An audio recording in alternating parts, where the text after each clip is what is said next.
Bismillahirrahmanirrahim. Alhamdulillah wassalatu wassalamu ala Rasulillah wa ala alihi wa sahbihi wa mawala. Pada malam penutupan ini saya ingin sampaikan kepada segenap santri Ramadan secara singkat. Karena sepanjang saya sholat bersama Anda selama dari awal Ramadan sampai malam hari ini, artinya sudah malam ke-19. Nah, jadi 19 malam ini saya sholat bersama Anda semua. Saya lihat aneka ragam perilaku para santri di dalam melaksanakan sholat. Nah, karena itu kita hanya ingin menggunakan waktu yang sangat singkat saja untuk memberikan gambaran bagaimana tata cara pendirikan sholat yang diajarkan oleh Nabi alaihi salatu wassalam, sebagaimana diuraikan oleh para ulama di dalam kitab-kitab fikihnya. Karena sholat ini penting. Sholat ini ruknun min arkanil Islam. Sholat ini merupakan salah satu rukun Islam. Dan sholat ini merupakan imaduddin. Sholat ini merupakan tiangnya agama. Jadi jangan sekali-kali kita permainkan kita punya sholat, atau kita melakukan sholat tidak sesuai aturannya. Dan yang akan saya sampaikan di sini adalah bagaimana yang muktamad khususnya dalam mazhab al-Imam Asy-Syafi'i radhiyallahu ta'ala anhu. Nah, karena itu perhatikan sekali lagi semua, kalau kita bicara tentang sholat, tentu sholat ada rukunnya, sholat ada sunnah ab'adnya, dan sholat ada sunnah hay'ahnya. Nah, kalau kita bicara tentang rukun, tentu tidak boleh tidak rukun itu harus kita kerjakan. Jadi kalau kita sholat meninggalkan rukun, maka sholat kita tidak sah. Dan kalau kita masih ada di dalam sholat belum selesai, kemudian kita menyadari ada rukun yang tertinggal, maka rukun yang tertinggal itu tetap harus kita kejar. Tidak bisa diganti dengan sujud sahwi. Contoh, begitu kita sholat di tahiyat yang terakhir, kemudian kita teringat, yakin bahwa tadi di rakaat kedua kita tidak baca suratul Fatihah, tapi kita langsung membaca surat. Maka sebelum kita salam, kita masih ada dalam sholat kita, maka rakaat kedua kita tidak sah. Lalu bagaimana solusinya? Kita berdiri, berarti kalau rakaat kedua dihitung tidak sah, kita baru berapa rakaat sholat? Baru 3. Kalau rakaat kedua kita katakan kita sholat isya yang 4 rakaat. Begitu kita tahiyat terakhir, ingat rakaat kedua nih kita tidak baca suratul Fatihah. Maka rakaat kedua kita dianggap tidak sah, berarti kita baru sholat 3 rakaat.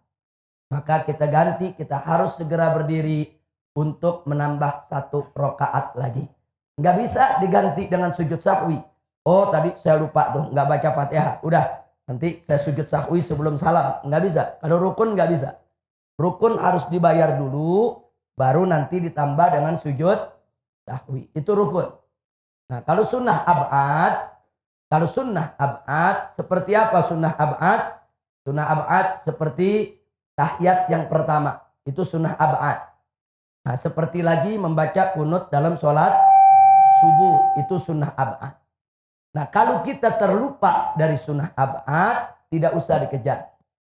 Oh, tadi lupa rakaat kedua kita tidak tahiyat yang pertama. Tidak apa-apa. Sholat kita tetap sah. Tapi nanti sebelum kita salam, kita sujud sahwi. Jadi kalau sunnah ab'ad nggak usah dikejar. Begitu juga kunut. Oh tadi lupa saya nggak kunut barusan. Nah kita sudah sujud atau sudah duduk. Nggak usah dikejar lagi. Tinggalkan saja kalau udah terlanjur ditinggal. Kalau sudah terlanjur kita lupa, tinggalkan saja. Tapi nanti sebelum kita salam, kita melakukan sujud sahwi. Jadi beda tuh. Ada rukun, ada sunnah ab'ad. Nah sedangkan sunnah hay'ah, andai kata kita terlupa, nah kita tidak merusak kita punya sholat. Dan tidak juga perlu diganti dengan sujud sahwi. Artinya kalau kita sudah tinggalkan itu yang namanya sunnah hay'at, kita tidak mendapatkan fadilahnya. Tapi tidak merusak sholat kita. Sunnah hay'at banyak sekali. Nah, sunnah hay'at ini dalam sholat banyak sekali. Nah, seperti apa? Seperti takbir-takbir yang kita lakukan dalam sholat kecuali takbiratul ihram. Nah, seperti juga zikir-zikir yang kita baca dalam ruku, dalam sujud. Nah, itu semua merupakan sunnah hay'at. Yang andai kata kita lupa, kita tidak baca, nah itu tidak merusak sholat kita dan tidak perlu diganti dengan sujud sahwi. Nah, jadi saya tidak ingin membahas panjang lebar tentang apa itu rukun sholat, apa itu sunnah hay'at, apa itu sunnah ab'ad. Akan terlalu panjang. Langsung saja kita kepada al-fiqhut tatbiqi. Kita langsung kepada fikih praktek sehari-hari. Jadi saya ambil yang penting-penting saja. Perhatikan. Jadi kalau kita hendak melaksanakan sholat, kita harus sepenuhnya melakukan takbiratul ihram itu menghadap ke kiblat. Kalau ada yang melakukan takbiratul ihram, sebagiannya tidak menghadap ke kiblat, maka takbiratul ihramnya tidak sah dan sholatnya tidak sah. Saya kasih contoh. Imam mau sholat menghadap ke kiblat. Kemudian dia merapikan shaf. Sawu sufuf. Sawu wa'tadil. Ayo luruskan. Tahu-tahu imam belum menghadap ke kiblat, udah takbiratul ihram. Allahu Akbar. Saya mau tanya, ada gak bagian takbiratul ihram yang dia nggak menghadap ke kiblat? Tidak sah. Kalau mau takbiratul ihram sepenuhnya seluruh badan kita menghadap ke kiblat. Jadi sebelum badan kita menghadap kiblat, tidak ada takbiratul ihram. Baik. Nah, rukun sholat yang terpenting dan pertama adalah niat. Niat yang ditancapkan dalam hati kita tatkala kita melakukan takbiratul ihram. Jadi waktu Anda mengatakan usolli fardul isya'i arba raka'atin mustaqbilal kiblati adaan ma'muman lillahi ta'ala.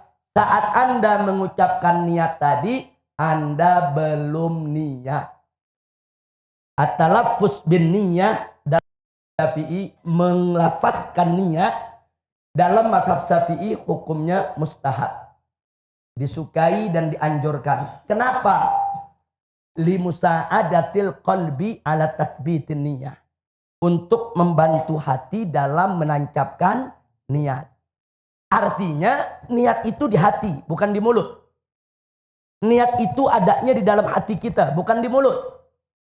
Yang kita ucapkan saat kita talaffuz bin niyah, itu kita belum masuk ke dalam niat. Belum. Kapan kita masuk ke dalam niat? Begitu kita baca Allahu Akbar. Itu dari mulai huruf alif, Allahu Akbar. Dari mulai alif sampai huruf ra. Allahu Akbar. Masa waktu kita baca Allahu Akbar dari alif sampai huruf ra, itulah masa untuk kita menancapkan niat di dalam hati. Nah, cara nancapin niatnya apa? Jangan Anda rancu. Jangan lagi Allah, begitu kita baca Allahu Akbar, hati kita sibuk usolli fardhu maghrib salah rakaatin. Enggak begitu, Saudara. Bukan itu maksudnya. Tapi begitu kita baca Allahu Akbar, kita melakukan istihdaril qalb fis shalah. Kita menghadirkan hati kita di dalam sholat. Hati kita, akal pikiran kita hadirkan, kita sadarkan, kita insafi bahwa kita masuk dalam sholat. Itu namanya penancapan niat. Minimal dalam penancapan niat ada 3 unsur yang kita mesti ingat. Pertama, penancapan ikrar bahwa kita akan melaksanakan sholat. Kalau dalam bahasa Arabnya usolli. Yang kedua, menyebut jenis sholatnya, fardu atau sunnah. Yang ketiga, menyebut nama sholatnya. Ini 3 yang penting. Jadi kalau kita sholat maghrib, usolli fardol maghrib.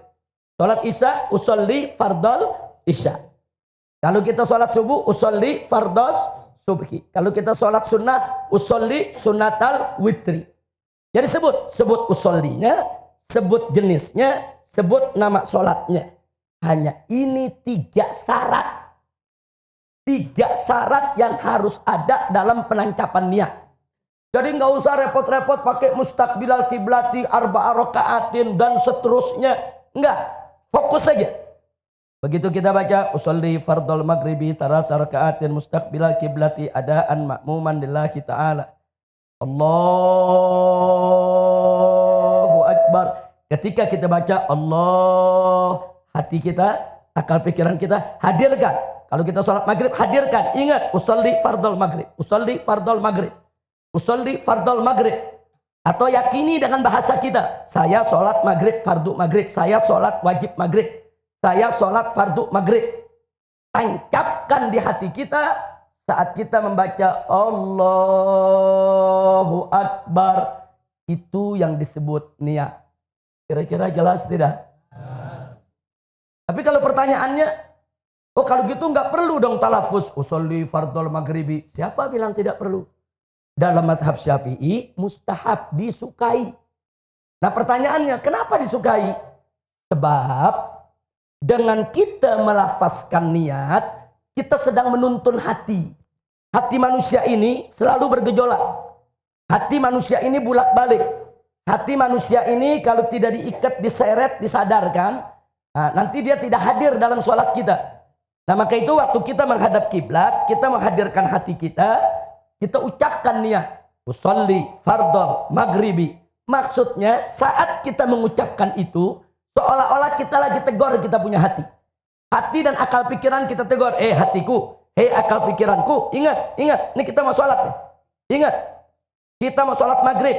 Ini ada 3 rakaat. Ini menghadap kiblat. Kita sebagai makmum. Ingat, hadir. Jadi kita tuh lagi mencambuk kita punya hati. Kita mencambuk kita punya akal pikiran. Hadir kau dalam sholat. Nah, begitu hati kita udah kita cambuk. Hadir, siap dia hadir. Baru kita takbiratul ihram. Allah. Kita hadirkan. Usolli fardul maghrib. Ada di akal pikiran kita. Ada di hati kita. Bahwa kita sholat fardu maghrib. Atau bahwa kita sholat sunnah tarawih. Masukkan dalam hati kita. Dari mulai kita baca Allahu Akbar. Itulah yang disebut niat. Kira-kira jelas tidak? Tapi kalau kita nggak talafuz bin niyah. Saudara. Memang nggak apa-apa.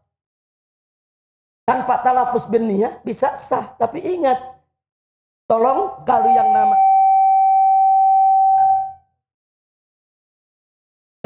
yang namanya kita menghadirkan hati untuk menancapkan niat, itu tidak ada perbedaan pendapat di antara semua ulama dan semua madhab. Wajib an-niyah mahallun niyah fil qalb. Tempatnya niat ada di hati. Sama dengan tadi kita niat nawaitu sauma ghadin an ada'i fardhi syahri Ramadan hadhihi sanati lillahi ta'ala. Bukan di mulut aja, tancepin di hati. Hadirkan hati kita, hati, akal pikiran, tancepin niat. Besok kita puasa. Nah, kalau dalam puasa kita niatnya waktunya leluasa, luas. Saudara, sepanjang malam. Tapi kalau sholat enggak. Sholat waktu tancap niat kita saat takbiratul ihram. Dari mulai huruf alif sampai huruf ra. Allahu Akbar. Makanya orang-orang kenapa selalu bunyi begini? Mana Denis? Hah? Volume mana? Volume mana? Coba, mana Denis? Mana Denis yang bertugas? Kemana Denis kok bisa nggak ada? Nggak hadir. Kemana dia? Coba Umar, mana? Kenapa ada santri yang nggak ada di sini? Denis mana? Ridho mana? Saya nggak lihat Ridho. Ridho satu lagi. Dennis mana? Panggil Umar. Kenapa bisa nggak ada? Semua santri wajib masuk ke masjid. Tidak ada alasan untuk di luar masjid. Baik. Kita lanjutkan lagi. Kira-kira barusan jelas tidak? Nah, jadi tancapkan niat di dalam hati kita. Masa menancapkan niat dalam sholat, saudara, dari mulai alif sampai ro. Allahu Akbar. Makanya kenapa kalau orang sholat, takbiratul ihramnya suka dia panjangkan, saudara. Supaya dia punya cukup waktu menancapkan niat. Kalau dia cuman Allahu Akbar. Kalau dia nggak ahli menancapkan niat, jangan-jangan niatnya belum ditancapkan di hatinya ya ikhwan. Tapi kalau dia serius, menghadap kiblat, dia menghadirkan hatinya, menghadirkan akal pikirannya. Allahu Akbar. Insya Allah dalam waktu yang sedemikian dengan tenang, dia bisa menancapkan niat dalam hatinya dengan tenang juga. Kira-kira jelas tidak? Paham semua? Itu persoalan niat. Tolong diperhatikan. Dan ingat yang kedua yang tadi saya sampaikan. Itu dilakukan seluruh badan kita menghadap ke kiblat. Belum menghadap kiblat, jangan kita takbiratul ihram. Yang berikutnya, perhatikan baik-baik. Masih kita bicara soal takbiratul ihram. Waktu kita berdiri mau sholat, kaki jangan terlalu direnggangkan. Enggak, dalam mazhab Syafi'i enggak ada ajaran begini, saudara. Dan kaki juga jangan terlalu rapatkan. Tapi biasa saja, diri normal. Diri normal seperti ini menghadap ke kiblat. Nah, kalau kita sholat berjamaah, yang diluruskan itu bukan ujung jari. Yang diluruskan itu adalah tumit. Kalau tumit Anda ada di garis belakang, ini soft, ini sudah dibuat garisnya nih. Kalau tumit Anda ada di belakang, perkis seperti ini, maka soft pasti akan lurus. Nah, kalau pertanyaannya, kenapa tumit ukurannya? Kenapa bukan ujung jari? Sebab panjang kaki orang berbeda-beda. Yang anak kecil, yang orang dewasa, yang kurus, yang tinggi, yang pendek, yang gemuk, beda panjangnya. Dia punya kaki. Jadi kalau ujung jari yang kita pakai tidak akan lurus. Tapi kalau tumit yang kita pakai lurus. Karena tumit umumnya sama jarak tumit. Makanya tumit yang dipakai ukuran bukan ujung jari. Jadi mau anak kecil, mau orang dewasa, lihat tumit. Tumit taruh di garis. Biasakan. Ukuran kita tumit. Kalau kebetulan karpetnya ada garisnya enak. Kalau karpet lagi nggak ada garis, lihat aja tumit kita. Kita lihat tumit kita. Kanan, kiri, sudah lurus tumitnya. Insya Allah softnya akan rata. Baik, yang berikutnya. Saat kita takbiratul ihram, perhatikan tangan. Allah. Perhatikan tangan. Tangan ini tidak terlalu dibuka begini. Tidak begini. Tangan juga tidak terlalu rapat begini. Tapi tangan biasa, normal. Dan posisi tangan ini kita punya ujung jari jempol kita sejajar dengan bawah telinga kita. Allahu Akbar. Jadi tidak begini, tidak begini. Jadi nggak ada tuh, udah lebar, Allah. Nah, dalam mazhab kita nggak ada, saudara. Kira-kira jelas tidak? Jadi normal aja berdiri normal. Nah, ke depan menghadap begini, ini tangan dibuka. Tidak dirapatkan, tidak terlalu dilebarkan. Biasa. Ini telapak madhab ke kiblat. Bukan begini. Tidak Allahu Akbar. Enggak begini. Begini. Loh kenapa takbiratul ihram itu begini? Saudara, kita sedang sholat saat kita takbiratul ihram, itu kita menyerahkan diri kepada Allah. Kita memasrahkan diri kepada Allah. Saya mau tanya semua sekarang, Anda kalau di medan tempur, ada sekelompok orang menyerah kepada orang lain, bagaimana posisi tangan menyerah? Coba saya tanya, gimana nyerah? Nyerah, saudara. Emang ada nyerah begini? Nggak ada nyerah begitu, saudara. Nggak ada. Nyerah bagaimana? Begini, saudara, di mana-mana. Jadi saat kita sholat, Allahu Akbar, kita menyerahkan diri kepada Allah. Kita punya diri, kita punya jiwa, kita punya badan. Semua urusan kita pasrahkan kepada Allah. Makanya ini menghadap ke kiblat. Serahkan diri kita kepada Allah. Sampai di sini jelas tidak? Ini untuk laki-laki. Ini untuk laki-laki. Ini sayap dibuka. Ini laki-laki sayap dibuka. Tapi kalau untuk perempuan sayapnya ditutup. Ini takbiratul ihramnya perempuan. Allah. Lihat. Ini ketiak nggak dibuka. Ditutup. Allahu Akbar. Itu perempuan. Kalau laki dibuka. Tapi bukanya enggak. Buka normal saja. Paham normal tidak? Normal. Mazhab Syafi'i ini nggak ada yang aneh-aneh, saudara. Normal aja, normal. Allahu Akbar. Kira-kira jelas tidak? Baik. Sekarang posisi jari, tangan. Perhatikan. Perhatikan posisi tangan. Begitu kita sedekap. Sedekap ini perhatikan. Jari telunjuk kita luruskan di sini. Jempol ada di atas pergelangan. Jempol di atas pergelangan. Telunjuk lurus. 3 jari melingkar di bawah pergelangan. Seperti ini. Perhatikan ini. Perhatikan ini tangan begini. Jempol ini 3 jari. Ini telunjuk lurus. Seperti ini. Jadi kenapa dalam mazhab Syafi'i kita diajarkan sedekap seperti ini? Untuk menjamin tangan kita tidak banyak melakukan gerakan. Kalau dalam mazhab Maliki mereka lurus. Dalam mazhab Ja'fari juga mereka lurus. Tidak sedekap. Tapi dalam mazhab Syafi'i sedekap. Saudara. Nah, untuk menjamin tangan ini tidak bergerak kemana-mana. Telunjuk diluruskan. Jempol ada di atas pergelangan, 3 jari di bawah. Seperti ini. Dan posisi tangan tidak di bawah pusar, tidak di atas dada. Tidak juga pas di pusar, tapi letakkan di atas pusar. Ini namanya bagian diafragma ini. Jadi antara pusar dan dada. Seperti ini.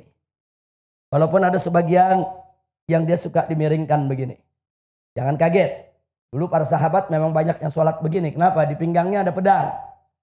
Nah, jadi kalau umpamanya terjadi sesuatu dalam kondisi perang dan lain sebagainya, mereka tinggal cabut ini pedangnya. Nah, jadi tapi ini kita tidak bicara kondisi itu, kita bicara sekarang kondisi dalam mazhabul Imam Syafi'i radhiyallahu taala anhu, yang afdol itu tangan sedekap di atas pusar seperti ini. Jadi kalau posisi kita seperti ini, posisinya biasa. Tidak begini.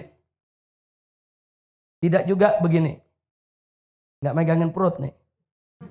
Nah, tapi seperti ini. Sampai di sini jelas? Sampai di sini jelas? Baik.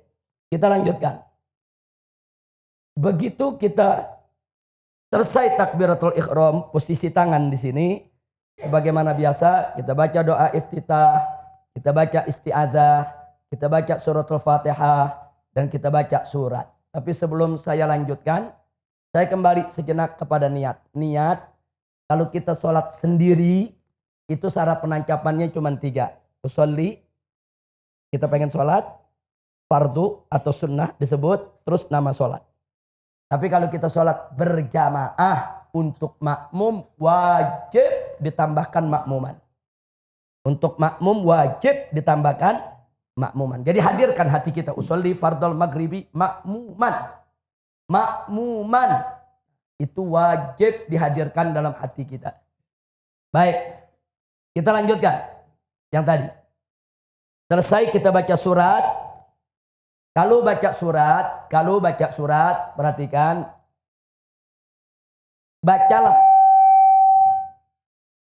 Bacalah surat yang lebih dulu. Jangan baca yang belakangan. Contoh. Kita mau baca surat wal asri dengan kuliah. Lebih dulu mana dalam Al-Quran? Kuliah. Kuliah belakangan. Nah, lebih dulu mana? Lebih dulu wal asri. Baca wal asri. Baca wal asri dulu dari rakaat pertama. Nanti rakaat kedua baru kuliah. Atau kalau kita baca Wadduha dengan alam nasrah. Rakaat pertama wadduha, rakaat kedua alam nasrah. Seperti tadi sholat tarawih, witirnya. Kita baca sabih hismah dulu, baru baca kuliah. Kenapa? Karena sabih hismah memang lebih dulu daripada kuliah. Di rakaat berikutnya baru kita baca kulhu. Nah, jadi ini ada etika. Walaupun kalau Anda baca alam nasrah dulu, baru baca wadduha, sholat nggak batal. Sholat nggak rusak. Nah, tapi ini adab, etika. Baca surat yang lebih dulu, yang lebih tua. Baru baca surat yang belakangan. Kira-kira jelas tidak? Baik. Terus kalau berjamaah. Kalau berjamaah. Saat imam baca waladdallin. Mestinya kita jangan baca amin dulu sebelum dikomando sama imam. Jangan imam baru waladdallin. Kita udah amin. Imamnya sendiri belum beres nih innya. Enggak begitu. Biarkan imam selesaikan waladdalinnya. Begitu imam baca waladdallin. Jangan baca amin. Begitu imam baca kita ikut. Amin itu ikut komando imam. Jadi kalau imam belum kasih komando amin, kita jangan baca amin. Nah, saya lihat di sini nih 19 malam imam belum baca amin, kita udah baca amin semua.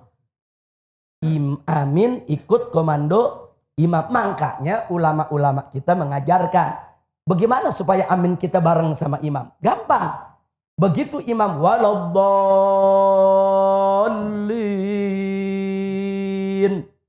baca Rabbighfirli walidayya. Baru kita baca amin. Loh kenapa begitu? Sebab imam habis baca waladdallin. Coba saya mau semuanya baca waladdallin. Ayo rame-rame. Waladdallin. Napas habis gak? Habis gak? Kalau napas habis, mau baca amin, dia tarik napas gak? Tarik napas. Nah, sementara imam tarik napas untuk baca amin, kita baca Rabbighfirli walidayya. Jadi berikan kesempatan kepada imam untuk tarik nafas dalam rangka membaca amin. Saya yakin kalau imam dikasih kesempatan waladdallin, tarik nafas, imam baca amin, Anda sudah selesai baca Rabbighfirli walidayya. Bisa dipraktekkan? Ayo kita coba. Waladdallin. Amin. Saya imam lagi tarik nafas, Anda baca Rabbighfirli walidayya, kira-kira aminnya bareng tidak?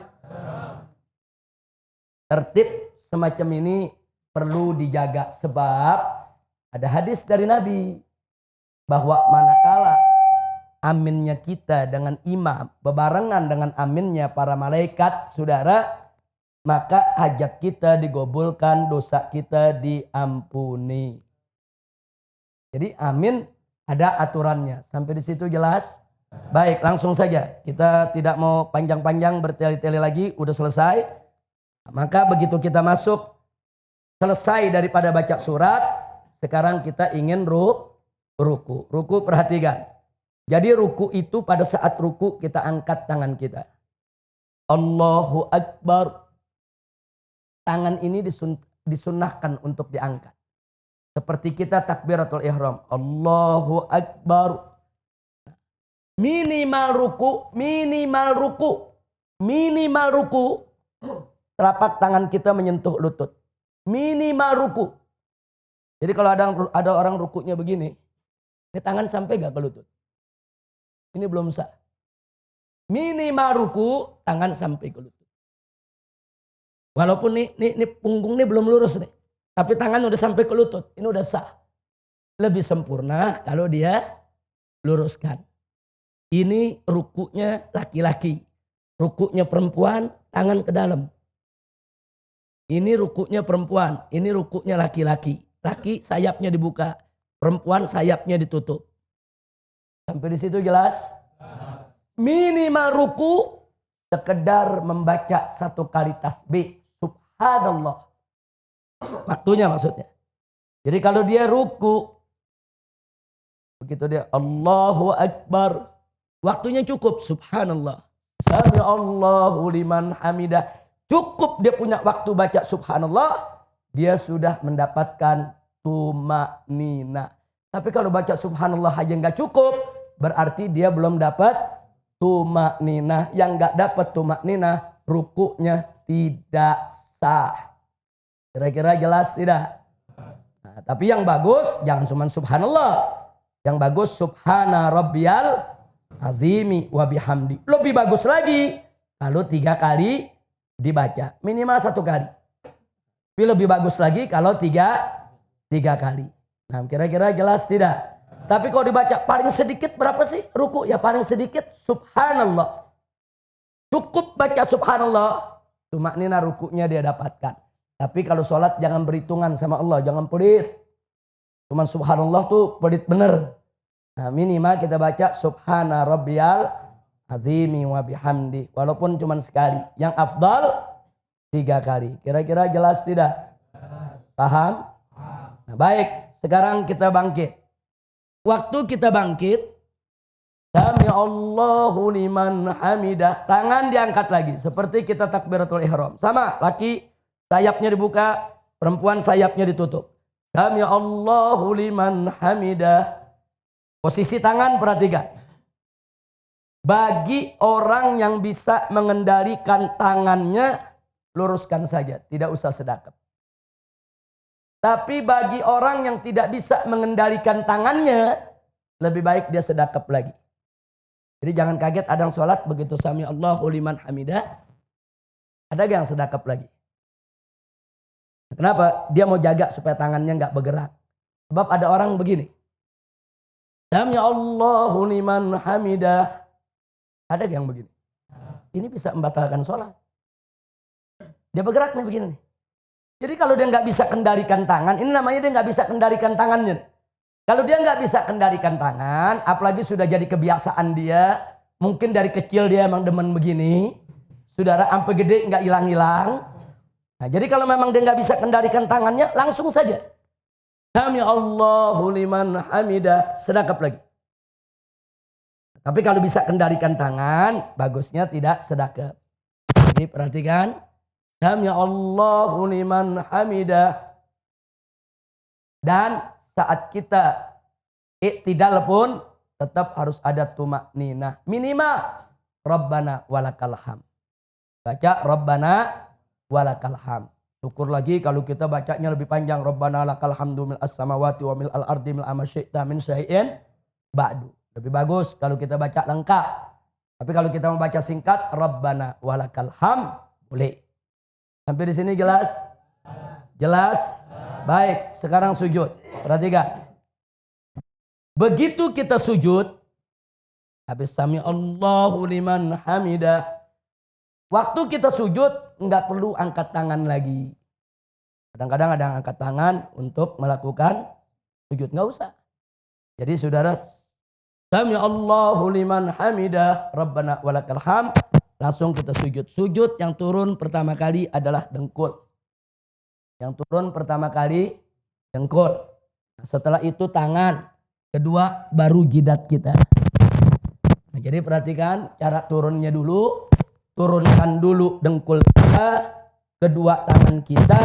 Kemudian kita sujud. Baik. Ada beberapa hal yang perlu diperhatikan. Posisi kaki. Posisi jari jemari. Jangan begini. Tapi dia berdiri. Saya ingin tunjukkan posisi ini. Jangan begini. Tidak sah yang begini.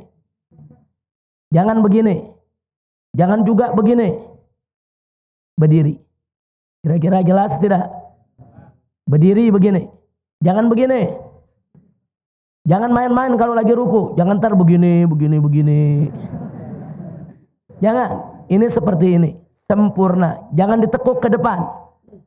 Jangan juga begini. Tapi berdiri. Walaupun yang berdiri ini cuma jempol dengan jari di sebelahnya, dengan jari di tengah, kelingking tidak nempel, tidak apa. Yang penting ujung jari jemari ini bagian dari sujud kita. Kira-kira jelas tidak? Baik. Sujud laki dan sujud perempuan. Perhatikan. Sujud laki agak ke depan. Terbuka. Sujud perempuan agak ke dalam. Ini sujud perempuan. Agak ke dalam. Sujud laki agak ke depan. Sampai di sini jelas? Posisi tangan sama seperti tadi. Ini tangan jangan terlalu lebar. Jangan terlalu rapat. Tangan dibuka menghadap ke kiblat. Jari jempol sejajar dengan telinga. Jadi tidak begini, tidak begini. Enggak begini. Kira-kira jelas tidak? Ini pelajaran sholat penting. Kira-kira jelas tidak? Ada gak yang begini? Ada. Yang begini? Ada. Jadi ini nih dibuka. Ini jari, ingat. Ini jari, nih kayak kita takbiratul ihram nih. Nah ini dia nih. Sama, ini jari jemari ini ada di dekat telinga. Kira-kira jelas tidak? Paham? Baik. Posisi jidat. Yang paling afdol saat jidat kita menyentuh tempat sujud, hidung kita juga nyentuh lantai. Tapi kalau hidung nggak nyentuh, jidat aja yang nyentuh, sah. Sebab yang anggota sujud itu bukan hidung, tapi jabah, jidat. Baik. Bawa sorban. Perhatikan. Ini kadang-kadang santri keren pakai sorban. Cuman gara-gara sorban, sholatnya pada nggak sah tiap hari. Hati-hati. Ini hati-hati. Kalau kita sujud pakai sorban.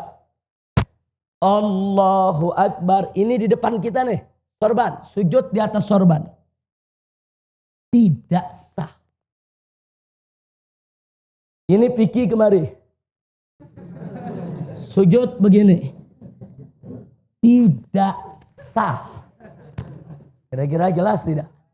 Tapi kalau Piki ini jatuh, sujud di atas Piki, sah.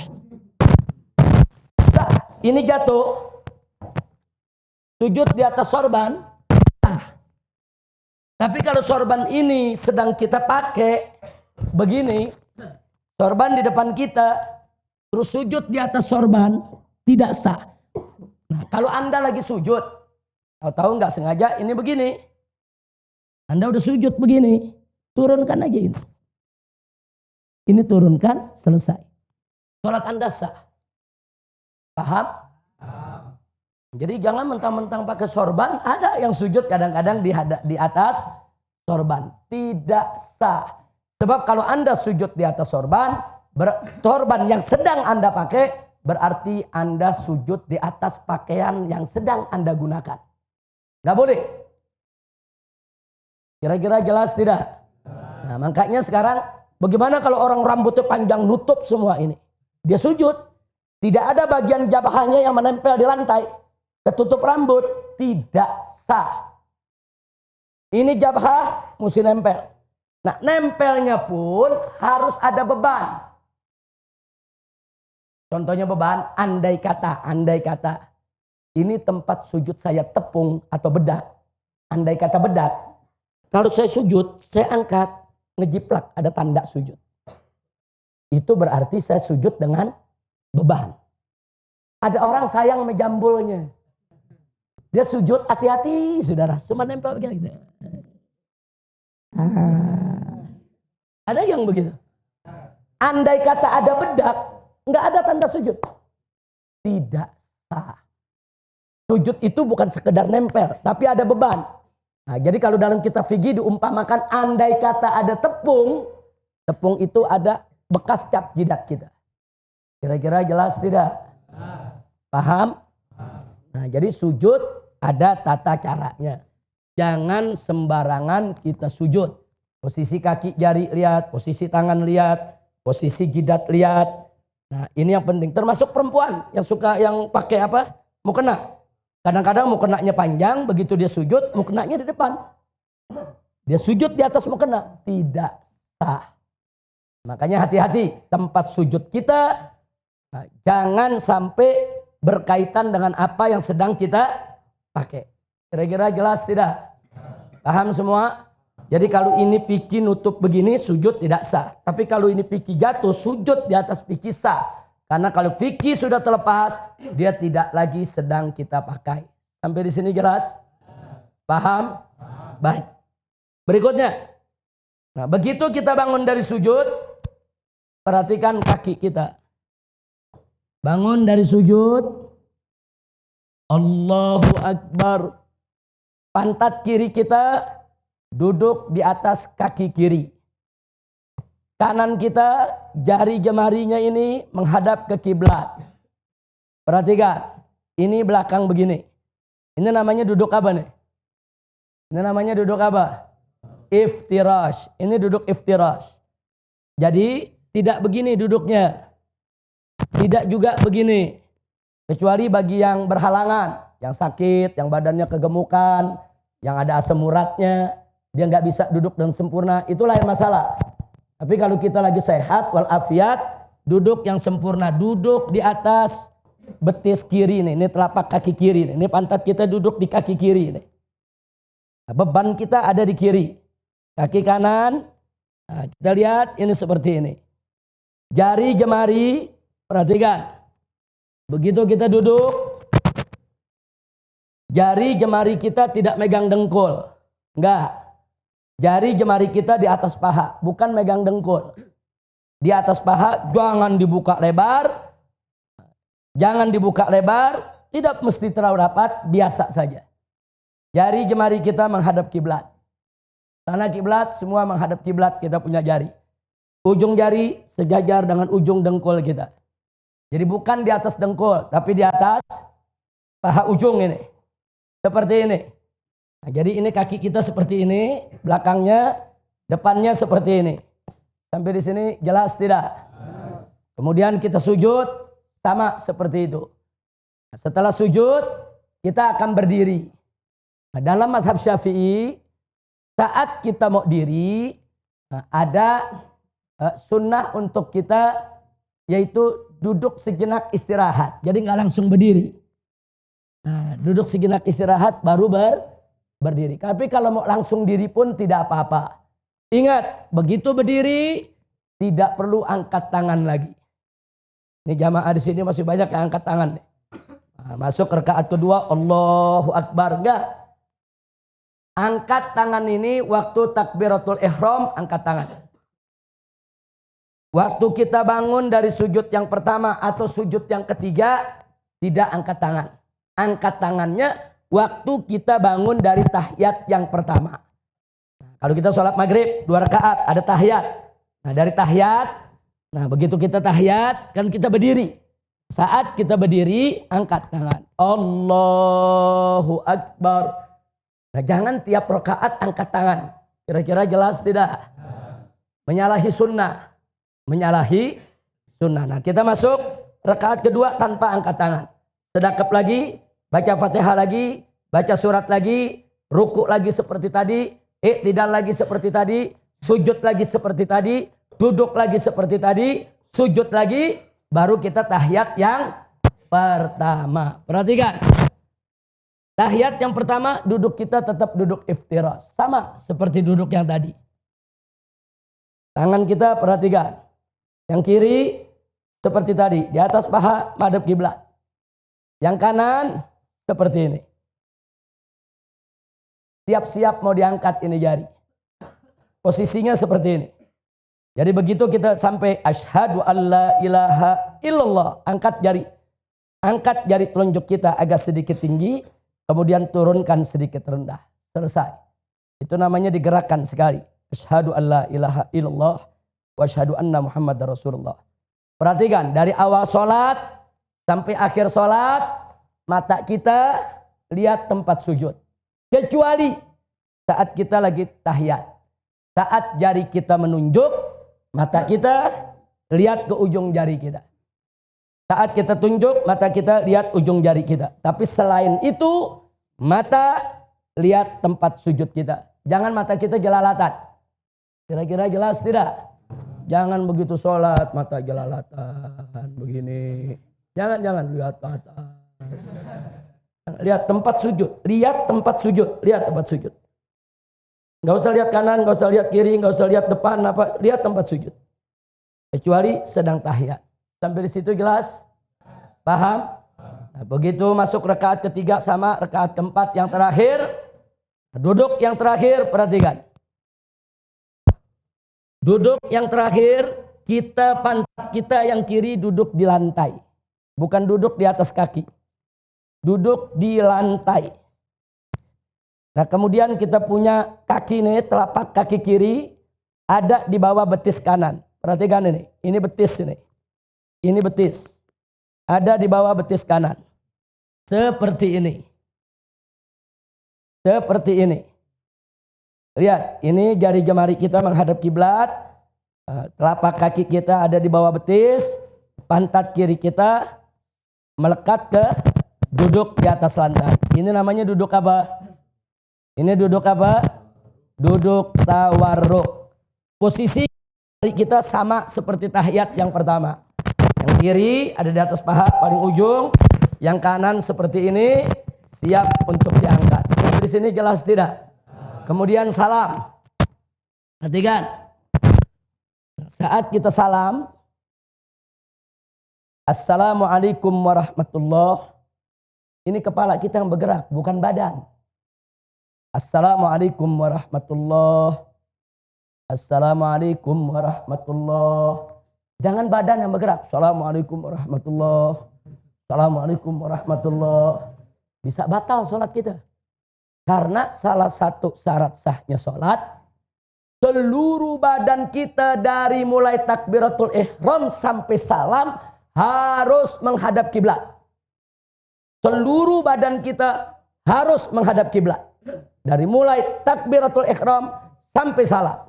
Nah, begitu detik-detik terakhir, Assalamualaikum warahmatullahi. Ini nih badan kita udah nggak menghadap kiblat lagi nih. Kira-kira jelas tidak? Jadi salam yang tertib, salam ke kanan, salam ke kiri. Ini yang muktamad dalam madhab Imam Syafi'i. Jadi jangan ikutin teriko-teriko. Kita tidak menghina madhab lain, saudara. Tapi dalam madhab Syafi'i ada tata cara yang memang sudah diajarkan oleh orang-orang tua kita. Sholatlah dengan tata cara tersebut. Karena Nabi mengatakan, Shollu kama ra'aitumuni usolli. Sholatlah kalian sebagaimana kalian lihat aku sholat. Nah, riwayat-riwayat yang sampai kepada kita melalui para imam di madhab Syafi'i, begitulah tata cara sholat. Nah, kalau di Syiah, salamnya saudara dia tepok, dia punya paha. Kita nggak ada riwayat semacam itu.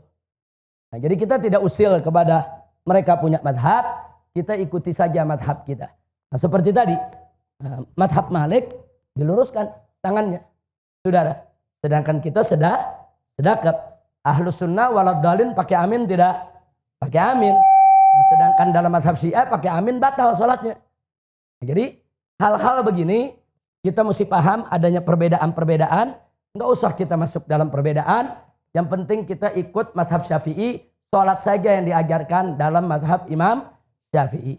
Dalam madhab lain, saudara, ada saatnya kita pelajari, ada saatnya kita kenal untuk muqaranah, untuk sekedar tahu. Jangan sampai kita saling mengkafirkan hanya karena beberapa perbedaan di antara kita dengan madhab yang lain. Sampai di sini jelas tidak?